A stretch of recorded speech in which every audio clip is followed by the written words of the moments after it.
Namaste Vasudevaya. Om Namo Bhagavate Vasudevaya. Narayanam Namaskritya Naram Chaiva Narottam Devim Saraswatim Vyasam Tato Jayamudiriye Nashtiprayeshu Avadreshu Nityam Bhagavata Sevaya Bhagavati Uttam Shloke Bhaktir Bhavati Naishtiki. So continuing with the discussion on Krishna book, chapter 87, prayers by the personified Vedas.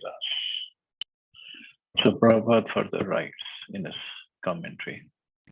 At the same time, the living entities are born from the transcendental body of the Lord. This relationship between the Lord and the living entities is explained in the Vedic literature, wherein it is said that the Supreme Lord maintains all his children, giving them whatever they want. Similarly, in the Bhagavad Gita, the Lord says, I am the seed-giving father of all living entities.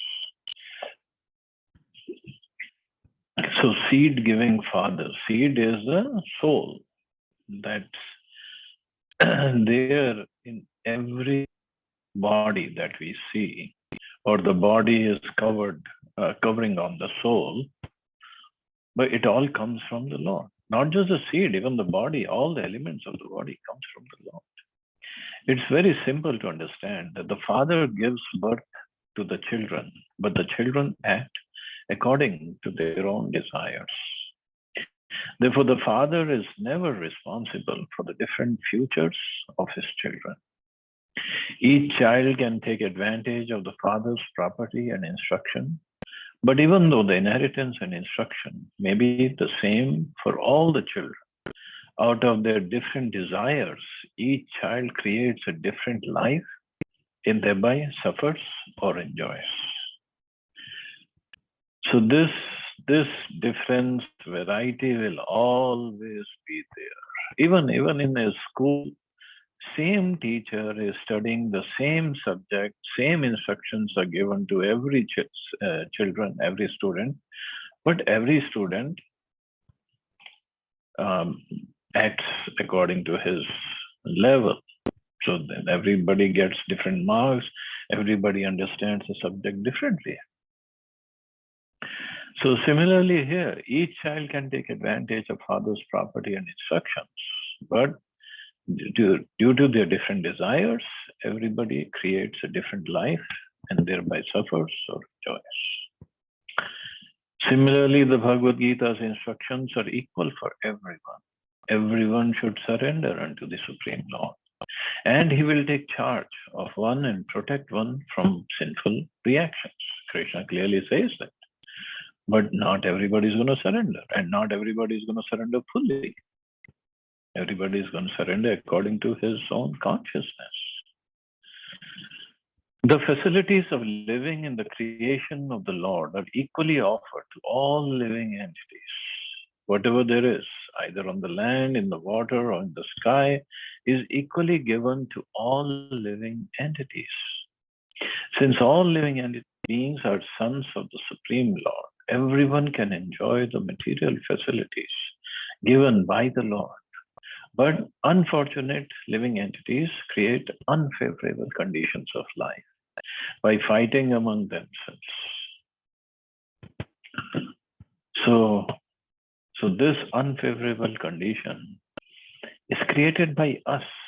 He has given plenty for everybody's sustenance, but we fight. We want to take more than what is in our quota.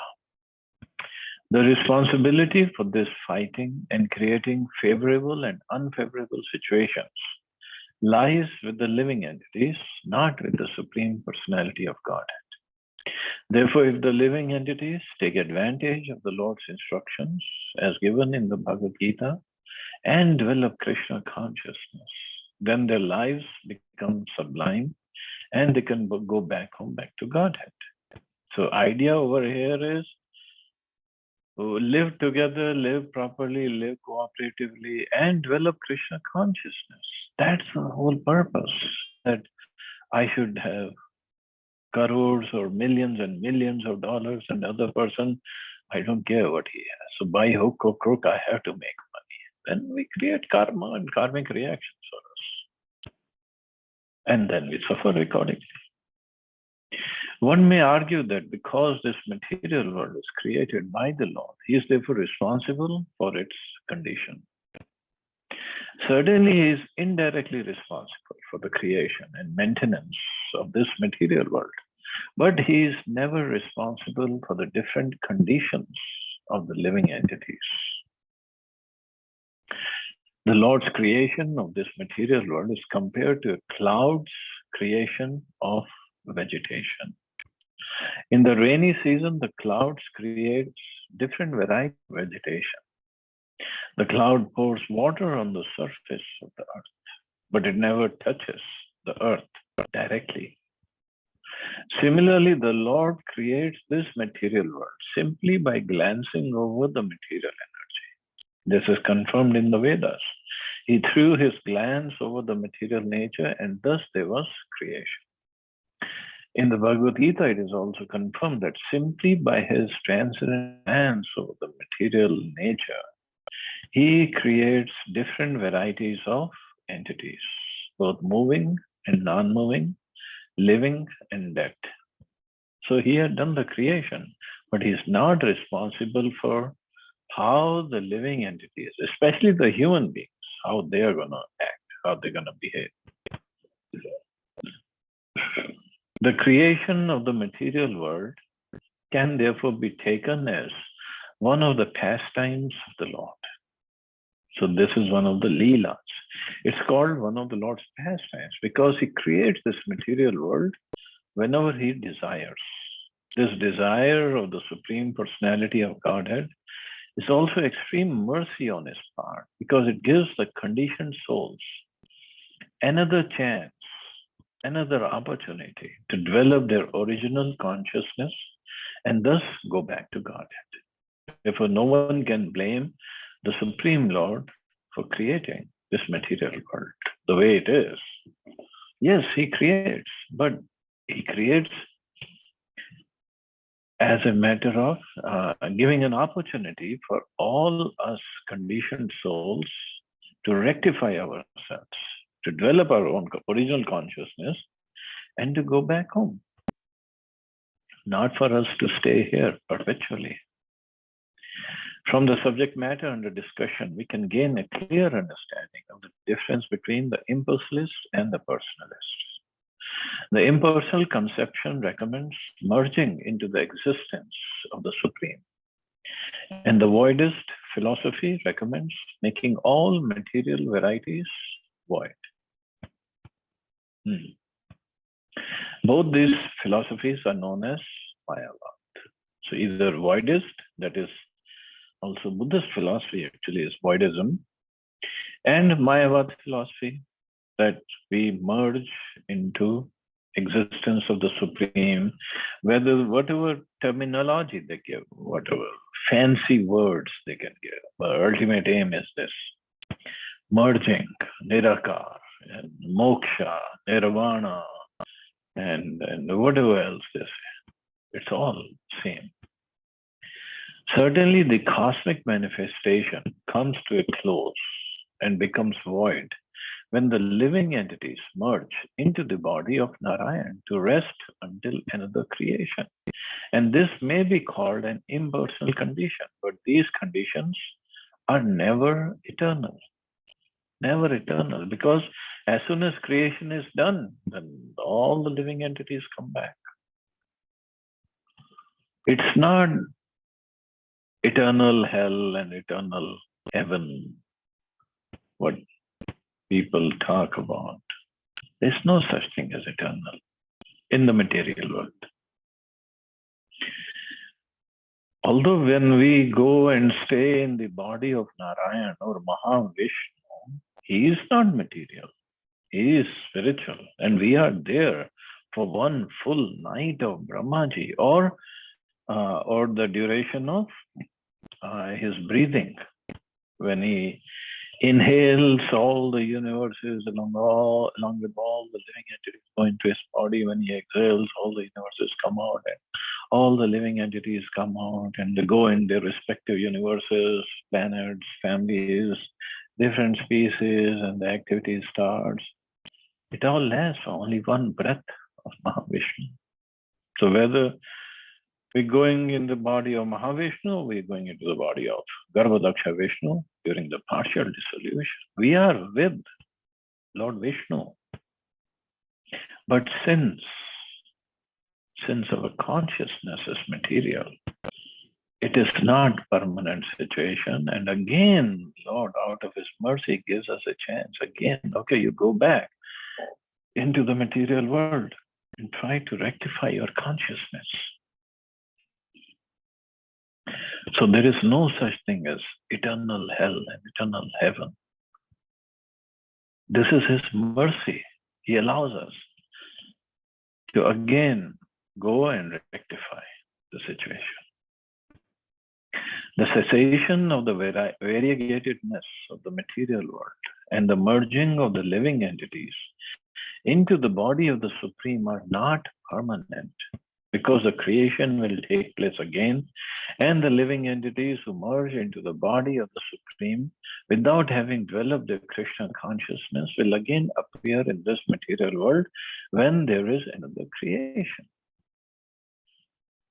The Bhagavad Gita confirms this fact that this material world is created and annihilated perpetually, and that conditioned souls without Krishna consciousness come back again and again whenever the material creation is manifest. If such conditioned souls take advantage of this opportunity and develop Krishna consciousness under the direct instructions of the Lord, then they are transferred to the spiritual world and do not have to come back to the material creation. Krishna himself says, Yad gatva na nivartante tadham varma mama. It is said, therefore, that the voidists and the impulseless are not very intelligent because they do not take shelter under the lotus feet of the Lord. So only the intelligent, Bhaunam Janmanam Ante, Jnanvan Mam Prapadyate. So those who don't take shelter, they are not intelligent. Because they're less intelligent, these voiders and impulseless take to different types of austerities, either to attain the stage of nirvana, which means finishing the material conditions of life, or to attain oneness by merging into the body of the Lord. All of them again fall down because they neglect the lotus feet of the Lord. So nirvana, here Prabhupada says, which means finishing the material conditions of life.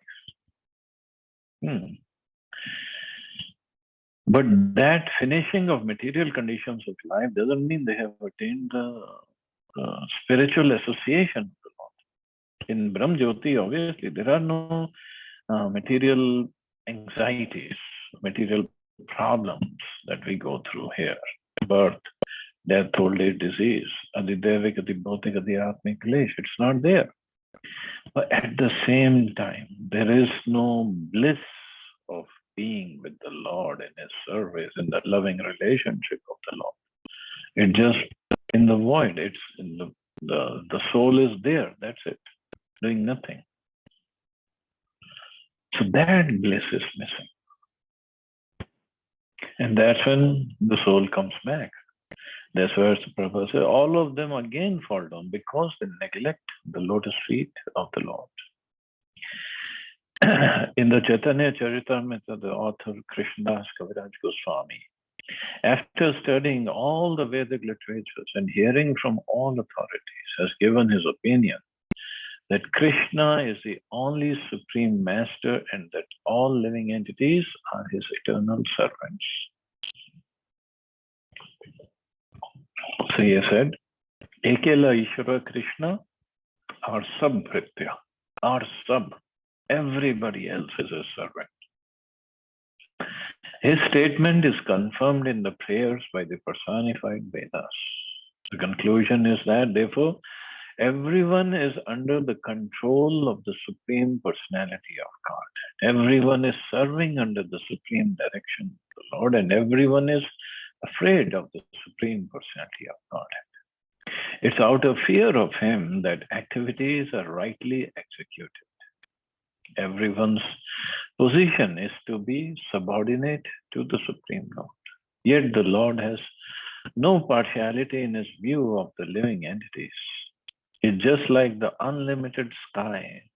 As the sparks of a fire dance in the fire, similarly, all living entities are like birds flying in the unlimited sky of the Supreme Lord. Some of them are flying very high, some are flying at lower altitude, and some are flying at a still lower altitude. The different birds are flying in different positions according to their respective abilities. But the sky has nothing to do with this ability. So birds are different birds. An eagle can fly at very high altitude or height, and a little bird can fly at very close to the ground. And a mosquito flies even closer to the ground. But it's all there, depends on their respective abilities. In the Bhagavad Gita, the Lord confirms He awards different positions to different living entities in proportion to their surrender. This proportionate reward by the personality of Godhead to the living entities is not partiality. Therefore, in spite of the living entities always being under the control of the Supreme Personality of Godhead, in their different positions, spheres, species of life, is never responsible for their different living conditions. It is foolish and artificial, therefore, to think oneself equal to the Supreme Lord, and it is still more foolish to think that one has not seen God. Everyone is seeing God according to his capacity. The only difference is that a theist or devotee sees God as a Supreme Personality, the most beloved Krsna, and the atheist sees the absolute truth as ultimate depth. So everybody sees God according to their capacities. We have to change our capacity, and capacity is all superficial capacity. It's all artificially imposed capacities. The soul is always pure. Soul is always transcendental. Soul is part and parcel of God. But according to our consciousness, and the consciousness is depends on the association that we have, association of people, association of books. Then we develop that kind of consciousness, and accordingly, we see the Supreme Lord. But the soul is always pure. It just those impurities have to be removed. The personified Vedas continue to pray. Dear Lord, they say, from all Vedic information, it is understood that you are the supreme controller and all living entities are controlled. Both the Lord and the living entities are called Nitya, eternal, and so are qualitatively one. Yet the singular Nitya, the Supreme Lord, is a controller, whereas the plural Nityas are controlled. Nityo Nityanam, Chetnas Chetnanam. So we all are eternal. Lord is eternal, we are eternal. But Him, eternal, that Supreme Lord, He is controlling and maintaining all these other eternals. The individual controlled living entity resides within the body, and the Supreme Controller, a super soul, is also present there. But the super soul controls the individual soul. But this control is not taking away the independence of the individual soul. It's controlling means He sanctions whatever our desires are according to whatever we deserve.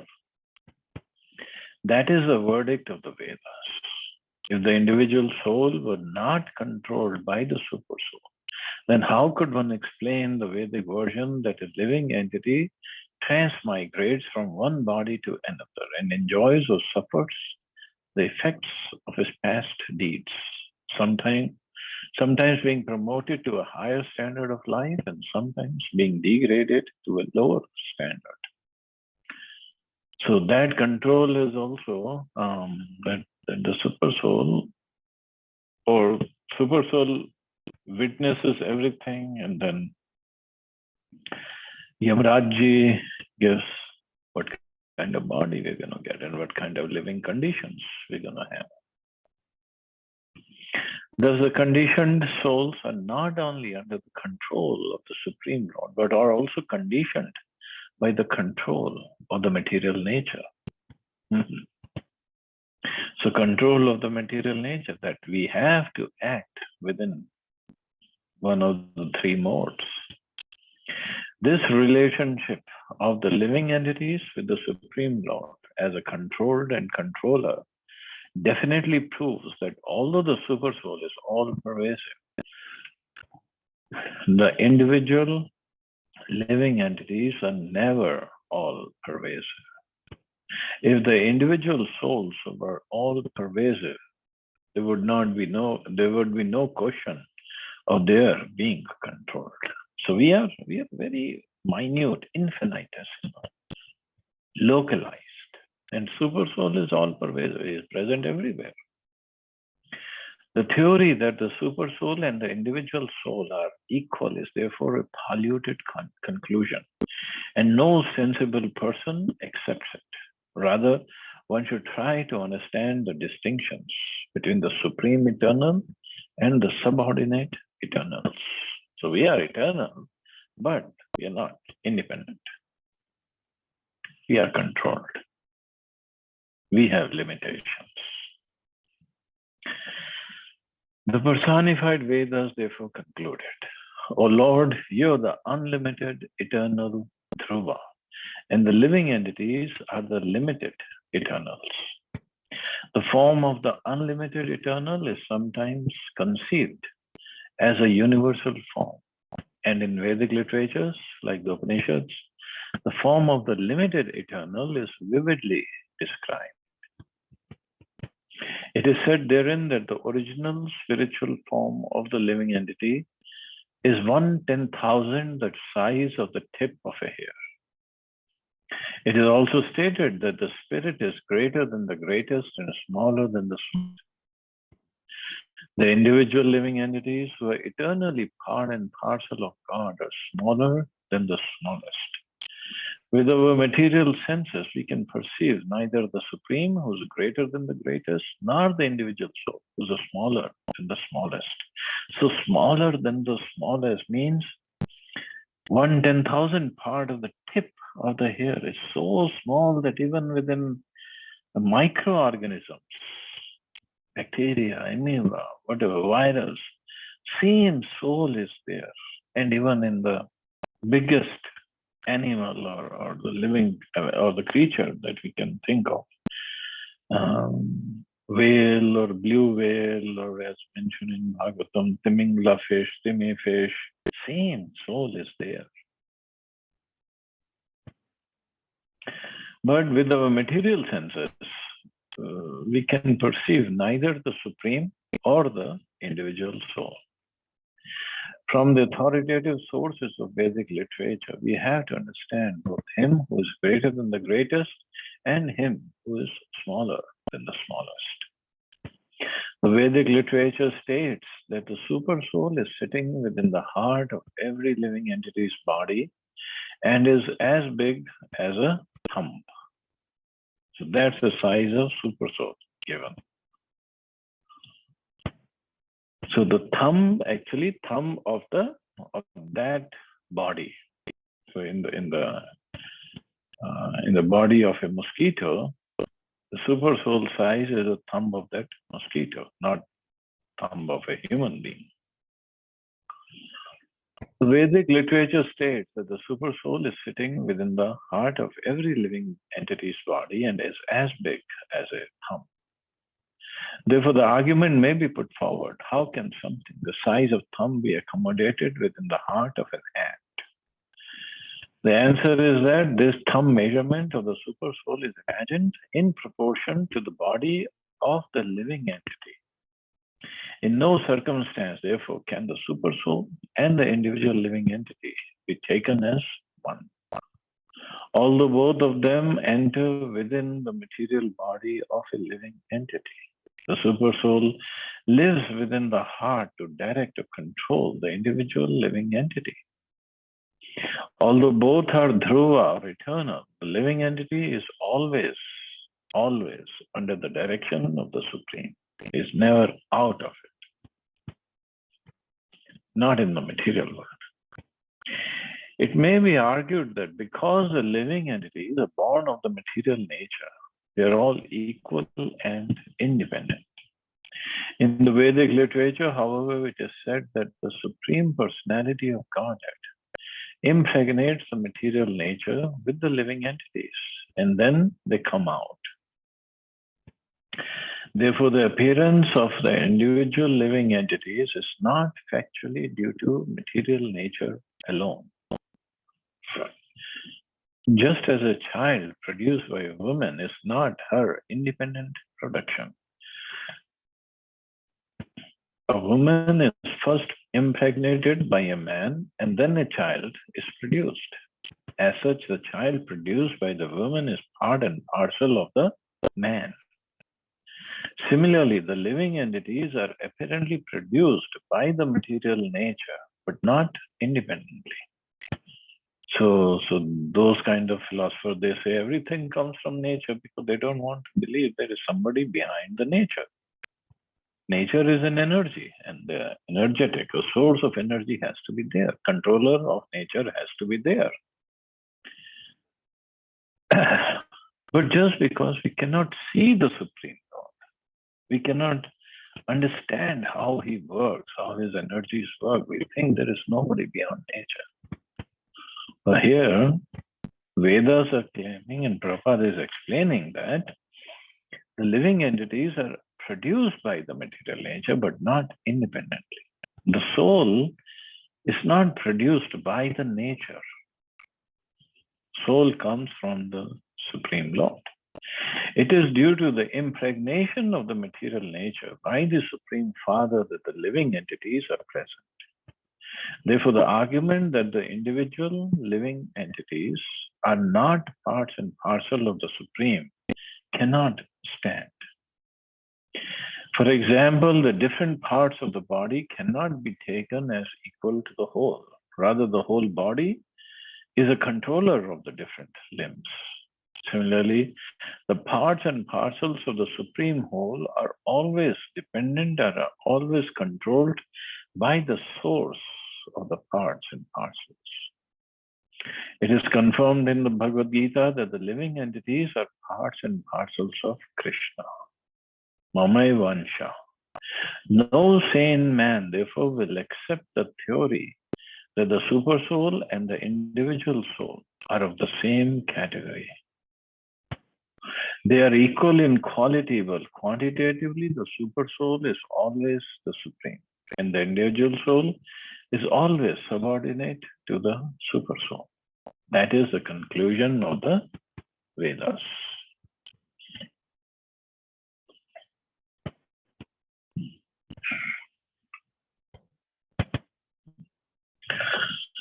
So material nature, she just provides the ingredients for the development of the body. Just like mother's womb is there for the baby to develop, the embryo to develop within the womb of the mother. So mother provides the nourishment for it, provides protection to the womb. This is how mother's body is prepared or is formed, is given by the Lord. And father's contribution is to put the semen in mother's womb and also to take care of the mother and the child or whatever. But father on his own, here in material world, father on his own does not produce the baby, and mother on her own does not produce the baby. But the Supreme Lord can produce everything. But the nature, the nature that is energy of the Supreme Lord provides the ingredients for the body of a living entity. but the soul is not produced by the nature. The significant word used in this connection is yan maya or chinmaya. In Sanskrit grammar, the word mayat is used in the sense of transformation and also in the sense of abundance. The Mayavadi philosophers interpret that the word yanmaya or chinmaya indicates that the living entity is always equal to the Supreme. But one has to consider whether this affix mayat is used for abundance or for transformation. The living entity never possesses anything exactly in the same proportion as the Supreme Personality of God. Therefore, this mayat affix cannot be used to mean that the individual living entity is quantitatively equal with the Lord. We are never equal with the Lord quantitatively. The individual living entity never has complete knowledge. Otherwise, how could he have come under the control of Maya or the material energy? So never has complete knowledge. The word abundant can be accepted, therefore, only in proportion to the magnitude of the living entity. The spiritual oneness of the Supreme Lord and the living entities is never to be accepted as homogeneity. Each and every living entity is individual. If homogeneous oneness is accepted, then by one liberation of one individual soul, all other individual souls would have been liberated immediately. But the fact is that every individual soul is differently enjoying and suffering in the material world. So homogeneous mass, some philosophers say, oh, it's a homogeneous mass, means it's like one blob of spiritual thing, and somehow we have fallen out of all the living entities or souls that have fallen out of that blob. So according to them, so when this one living entity who's fallen out, he realizes himself and then he spiritually advances so he can come back to the blob. But this homogeneity philosophy, then what it means is, then when one becomes self-realized, all of them should also become self-realized at the same time. And then the blob is formed again. Otherwise, there's no meaning of homogeneity. Homogeneity means everybody is same. We all are one. We are one in the sense we are spiritual. That's all. So we all have different consciousness, different level of consciousness, different level of spiritual progress, or even materially, we all are different. We are one in the sense, yes, we all are spiritual, no doubt about it. But this homogeneous mass, or homogeneous blob, this philosophy does not hold water. As mentioned above, the word mayat is also used in the sense of transformation. Sometimes it is used to mean byproduct. The impersonalist theory is that Brahman himself has accepted different types of bodies, and this is his leela or pastime. There are, however, many hundreds and thousands of species of life in different standards of living conditions, such as human beings, demigods, animals, birds, and beasts, and if all of them were plenary expansions of the Supreme Absolute Truth, then there would be no question of liberation, because Brahman would already be liberated. Okay, so this is another philosophy some people put forward. So, according to them, we all are God, we all are Brahman, and whatever I am doing, this is my Leela.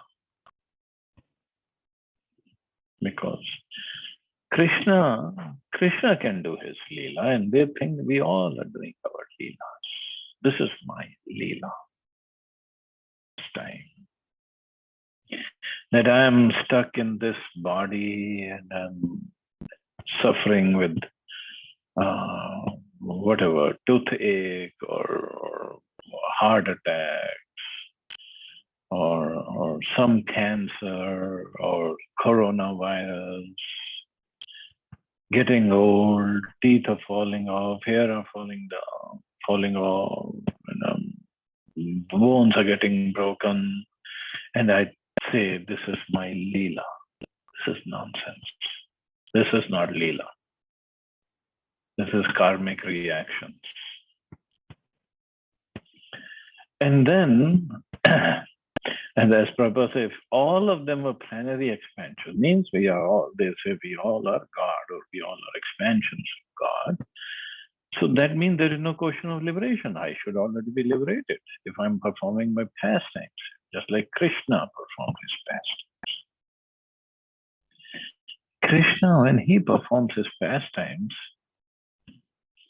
he always has those 6 opulences, always. Where are our 6, any of the 6 opulences? But these kind of so-called gurus, they always say, oh, this is my Leela that I am poor. Well, what kind of Leela is that? And then there, as Prabhupada, there would be no question of liberation because Brahman would already be liberated. So why have to strive for liberation?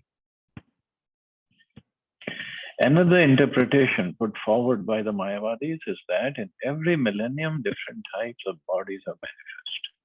And when the millennium is closed, all the different bodies or expansions of Brahman automatically become one, ending all different manifestations. When the millennium is closed, all the different bodies or expansions of Brahman automatically become one. I mean, no whatever nonsense we are doing, whatever nonsense karmas we are doing, karmic reactions we are having, forget everything. Everything is just gone. We all become one. Then in the next millennium, according to this theory, Brahman again expands in different bodily forms. If we accept this theory, then Brahman would become subject to change. But this cannot be accepted because Brahman means spiritual, Brahmjyoti spiritual. So this is Brahmjyoti expanding himself into different forms and going through varieties of miseries of life. That cannot be accepted. It's not possible. Krishna says in Bhagavad Gita, I'm always spiritual. I come and I act under my internal potency. We are not. We are in Maya right now, completely in Maya. But this is what Mayavadis say, oh, this is Brahman. Brahman has expanded himself in different varieties. And at the end of millennium, he's going to withdraw everybody. And then again, it will expand. It's just pastime of Brahman.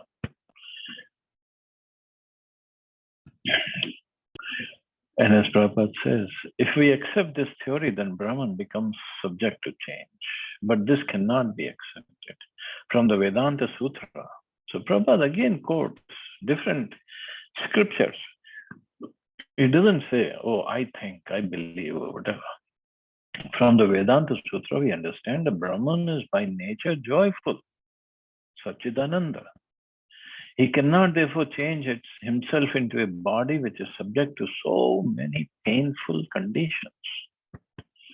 Actually, the living entities are infinitesimal parts and parcel of Brahman, and as such, they are prone to be covered by the illusory energy because we are so small. And so small, not only physically we are small, but our consciousness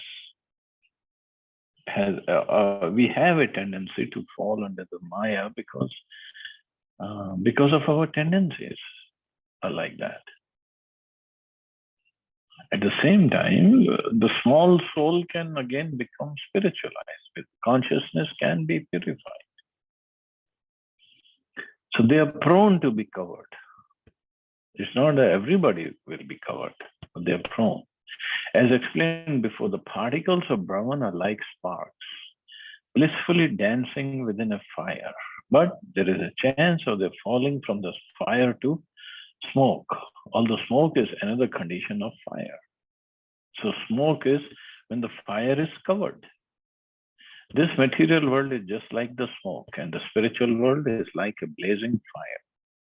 The innumerable living entities are prone to fall down to the material world from the spiritual world when influenced by the illusory energy. And it's also possible for the living entity to be liberated again when, by cultivation of real knowledge, becomes completely freed from the contamination of the material world. So it is possible, but it's not that we all are Brahma, we all are God. The theory of the asuras, demons, is that the living entities are born of material nature or prakriti in touch with the Purusha. This theory also cannot be accepted because both the material nature and the spiritual supreme personality of Godhead are eternally existing even before this material universe was manifested. We were there. Neither the material nature nor the supreme personality of Godhead can be born. The Supreme Lord is known as Aja or unborn. Similarly, the material nature is called Aja. Both these terms, Aj and Aja, means unborn. Because both the material nature and the Supreme Lord are unborn, it is not possible that they can beget the living entities. And even the living entities are also Sanatana. But it is accepted in the Vedic literature that as water in contact with air sometimes presents innumerable bubbles, so a combination of material nature and the Supreme Person causes the appearance of the living entities within this material world. As bubbles in the water appear in different shapes, the living entities also appear in the material world in different shapes and conditions, influenced by the modes of material nature. Therefore, it's not improper to conclude that the living entities appearing within this material world in different shapes, such as human beings, demigods, animals, birds, and beasts, all get their respective bodies due to different desires. No one can say when such desires were awakened in them, and therefore it is said anadi karma. The cause of such material existence is untraceable. Anadi is, and nobody knows when these desires came in our heart.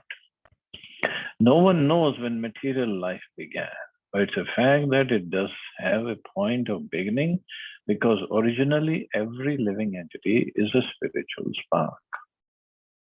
As a spark falling onto the ground from a fire has a beginning, so a living entity coming to this material world has a beginning, but no one can say when. Even though during the time of dissolution, all the living entities remain merged within the spiritual existence of the Lord. As if in deep sleep, their original desires to lord it over the material nature do not subside.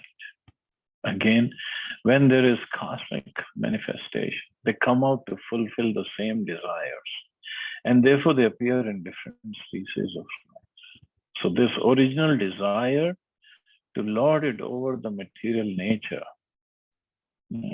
does not subside, even when the material world is dissolved and we go in the body of Mahavishnu.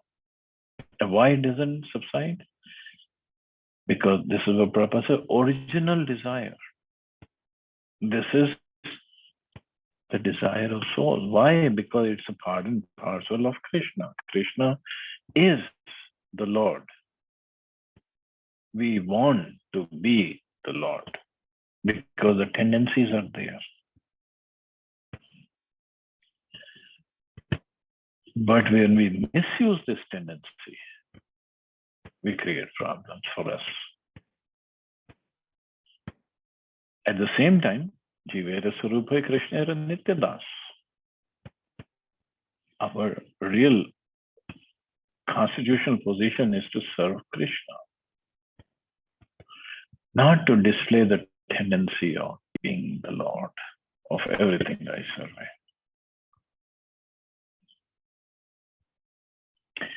Krishna does allow us to be the Lord. See, allow us means we are controlled. He allows us, just like Yashoda Maya. Yashoda Maya can show stick to Krishna, beat him up or tie him up. That is lording over the Supreme Lord. But that's out of love. Arjun ordered Krishna, take my chariot in the middle of the two armies. And Krishna followed those orders.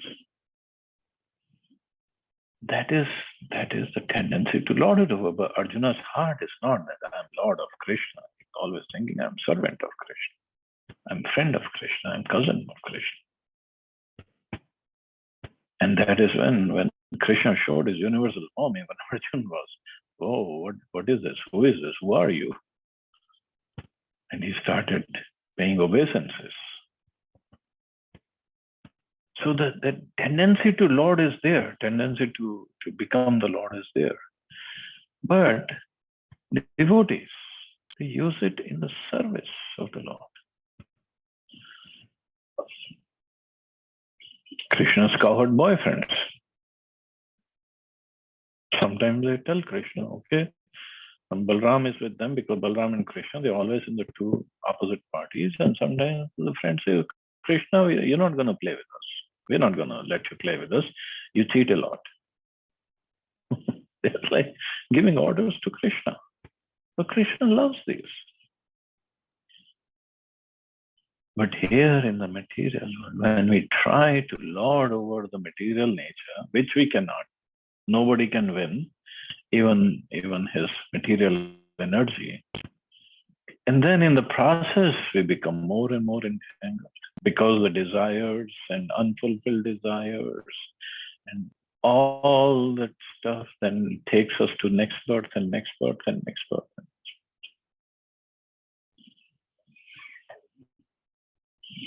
So it's very complicated actually in one way, but at the same time, it's easy. Yeah, understand. We cannot be the Lord, just serve Krishna. That's all. So that's all we have to do. This is all when we are chanting, oh Krishna, please engage me in your service. I'm not the Lord. I cannot force you to engage me in your service. I'm just begging you, please engage me in your service. So that's when slowly, keep on doing it, keep on praying, and then our hearts will change and Krishna will accept us as his servant. Okay, so I guess I can stop here. See anybody has any questions or comments.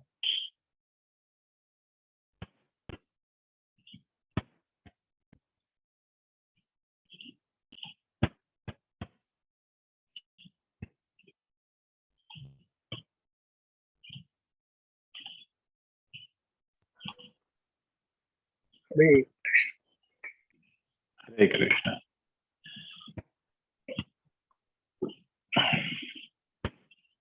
Okay, so you all have a safe and wonderful day. Hare Krishna. Jai Shri Prabhupada. Hare Krishna.